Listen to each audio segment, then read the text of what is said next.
So మొన్నటి వరకు తెలంగాణ రాష్ట్ర వ్యాప్తంగా ఒక చర్చ ఏందంటే ఎమ్మెల్సీ కవిత.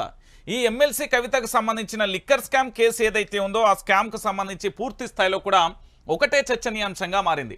ఎమ్మెల్సీ కవితకు సంబంధించిన అరెస్ట్, కవిత అరెస్టు దేనికి సంకేతం అనేది ప్రధానంగా కూడా మనం చూడొచ్చు.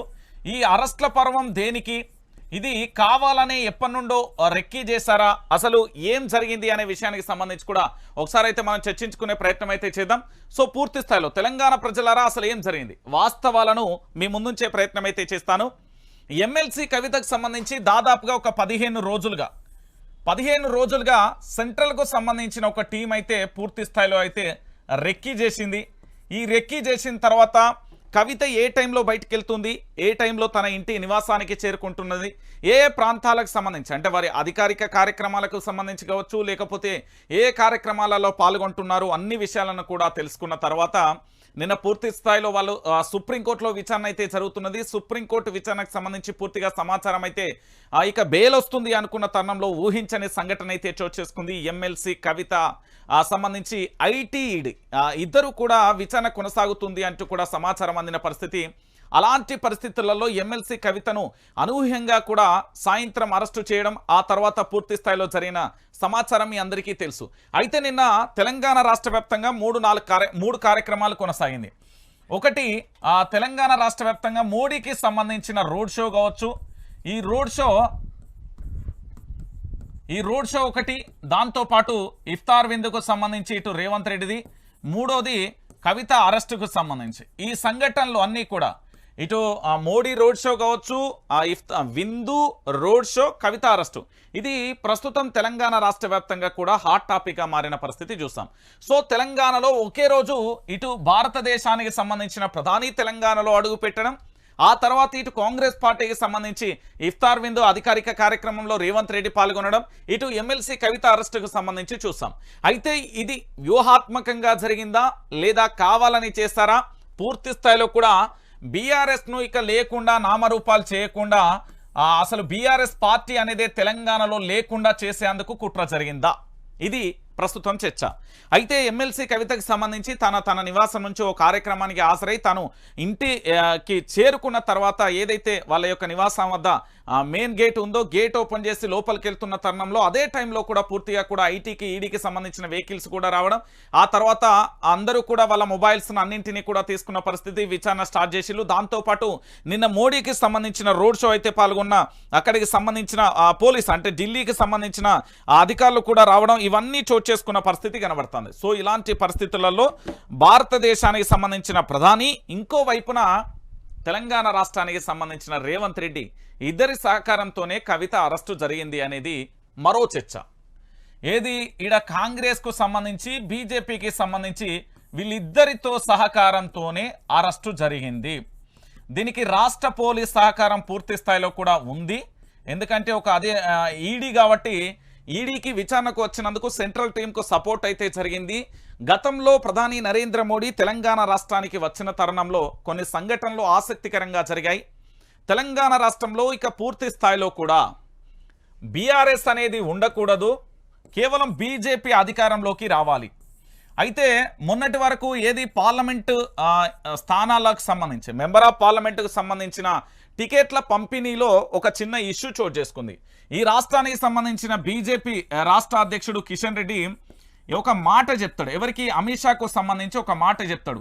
ఏమని అంటే ఇక్కడ బీఆర్ఎస్తో మనం పొత్తుతో ముందుకెళ్తే ఖచ్చితంగా కూడా మనం అనుకున్న స్థానాలలో పూర్తిగా కూడా మనకు అనేక రకాలుగా కూడా ఏంటి పొత్తుకు సంబంధించి వెళ్తే మనకు బాగుంటుంది అనేది ప్రధానంగా కూడా చర్చనీయాంశంగా కూడా మారింది.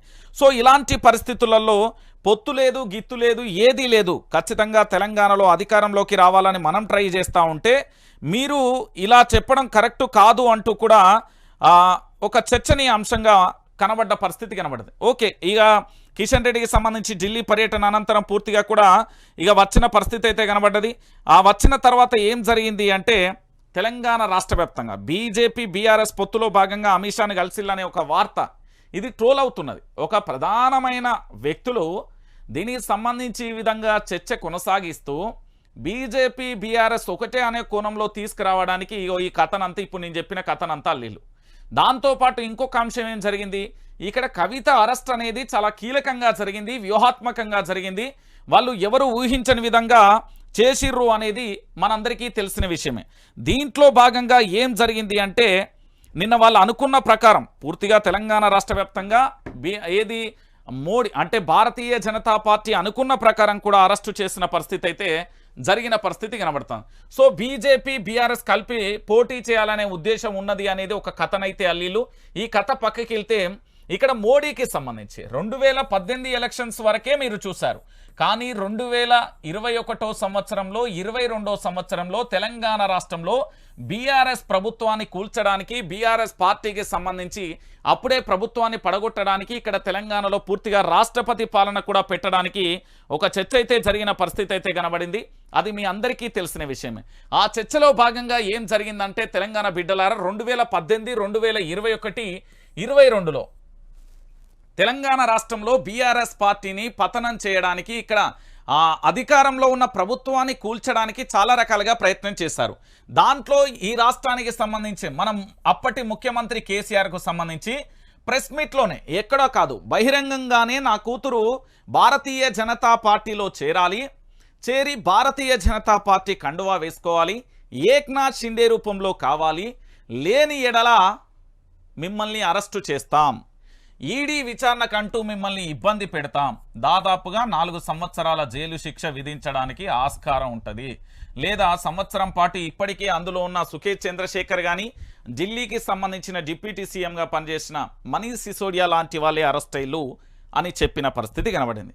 దాని తర్వాత జరిగింది ఏంటి అంటే తెలంగాణలో పూర్తి స్థాయిలో కూడా కేసీఆర్ అనే పేరు వినబడకుండా రేవంత్ రెడ్డి ఒక చర్చ చేస్తున్నాడు. ఏంది అంటే తెలంగాణలో కేవలం రేవంత్ రెడ్డి అంటే కాంగ్రెస్ అంటే రేవంత్ రెడ్డి మాత్రమే ముఖ్యమంత్రి అనేది మీరు 2023 వరకు అనుకుంటారు. కానీ 2028 వరకు పూర్తి స్థాయిలో ఇక శాశ్వతంగా కాంగ్రెస్ పార్టీలో ముఖ్యమంత్రి ఎవరు అంటే యనుమల రేవంత్ రెడ్డి అనే పేరు వినబడాలి అనే కోణంలో ఆయనే ఒక రకంగా చెప్పాలంటే రాజకీయ పార్టీలకు సంబంధించిన వాళ్ళందరినీ కొందరిని బెదిరింపులు చేయడం, పార్టీలోకి లాగడం, కొందరికి పదవుల ఆఫర్ చూడడం, పార్టీలోకి రావడం, కొందరికి ఆస్తులకు సంబంధించిన తగాదాలు అంటే ఆస్తులకు సంబంధించిన ఇబ్బందులు పెట్టడం, పార్టీలోకి లాగడం, ఇది ఈయన వ్యూహం. ఇక్కడ బీజేపీ కేసీఆర్కు సంబంధించి ఏంటంటే ఈ బీఆర్ఎస్ పార్టీని కేసీఆర్ పార్టీని ఎట్లనైనా ఖతం చేయాలి, తెలంగాణలో కేవలం ఉంటే రేవంత్ రెడ్డి అనే వ్యక్తి ఏక్నాథ్ షిండే రూపంలో భారతీయ జనతా పార్టీకి వెళ్ళడానికి అన్ని రకాల మార్గాలు సుగమమైనాయి అనేది మొన్నటి వరకు బీఆర్ఎస్ పార్టీకి సంబంధించిన నేతలే చెప్పిన పరిస్థితి కనబడింది. సో దాంట్లో భాగంగా ఇప్పుడు పార్లమెంట్ ఎన్నికలు ఉన్నాయి. మెంబర్ ఆఫ్ పార్లమెంట్ ఎన్నికలలో తెలంగాణ నుంచి ప్రధానంగా కూడా ఇక్కడ ఉన్న 17 స్థానాలలో బీజేపీ జెండా ఎగరవేయాలి. బీజేపీ జెండా ఎగరవేయాలంటే బీజేపీ మీద ఒక మరక ఉంది. బీఆర్ఎస్ బీజేపీ ఒకటే అనే ఒక చర్చ కొనసాగింది. సో ఈ చర్చ లేకుండా ఉండాలి అంటే ఖచ్చితంగా కూడా ఎమ్మెల్సీ కవితను అరెస్టు చేయాలి. ఎమ్మెల్సీ కవిత దేంట్లో ఉంది అంటే లిక్కర్ స్కామ్లో ఉంది. ఈ లిక్కర్ స్కామ్ అనేది ఈ రోజుది కాదు కదా, ఈ లిక్కర్ స్కామ్ అనేది ఎప్పటి నుండో చోటు చేసుకుంటున్న పరిస్థితి కనబడుతుంది. ఈ లిక్కర్ స్కామ్లో ప్రధానంగా కూడా కవితని ఎలానైనా అరెస్టు చేయాలి, బీజేపీ బీఆర్ఎస్కు సంబంధించి వీళ్ళకి సంబంధం లేదనేది తెలంగాణ ప్రజలందరికీ కూడా కాంగ్రెస్ పార్టీ పదే ముద్ర వేస్తూ వచ్చింది బీజేపీ బీఆర్ఎస్. సో ఎమ్మెల్సీ కవితను అరెస్టు చేయడం ద్వారా బీజేపీ బీఆర్ఎస్ ఒకటి కాదు అనేది ఇప్పుడు వీళ్ళు మాట్లాడడానికి ఏం లేదు. కాంగ్రెస్ పార్టీలు నోరు తెరవడానికి కూడా ఆస్కారం లేదు. ఇప్పుడు పార్లమెంట్ ఎన్నికలలో వీరు మాట్లాడే ప్రధానమైన అంశం ఏంటి అంటే కేవలం వాళ్ళ 6 గ్యారెంటీలను చెప్పుకోవాలి, లేకపోతే 100 రోజులలో వాళ్ళు అమలు చేసిన విషయాలు మాత్రమే చెప్పాలి.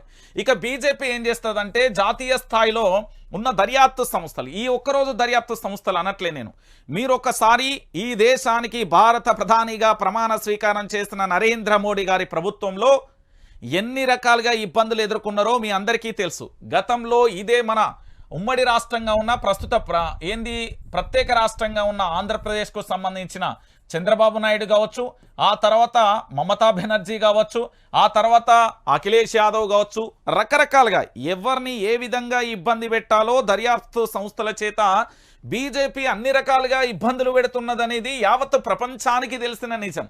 ఇక్కడ ఏంటి అయితే తన పార్టీలో చేరాలి లేదా అరెస్టు చేయాలి. భయభ్రాంతులకు గురి చేయాలి. ఇది భారతీయ జనతా పార్టీ యొక్క వ్యూహం. ఇప్పుడు భారతీయ జనతా పార్టీ ఇక్కడ అరెస్ట్ చేసి ఏం సాధిస్తుంది అంటే 17 స్థానంలో ఖచ్చితంగా కూడా గెలుపుకు ఒక రకంగా వాళ్ళకు ఏంది నాంది అనేది వాళ్ళు అనుకుంటున్న పరిస్థితి కనబడుతుంది. సో ఇది మొదటి ఎపిసోడ్. ఇక రెండో ఎపిసోడ్ ఏంటంటే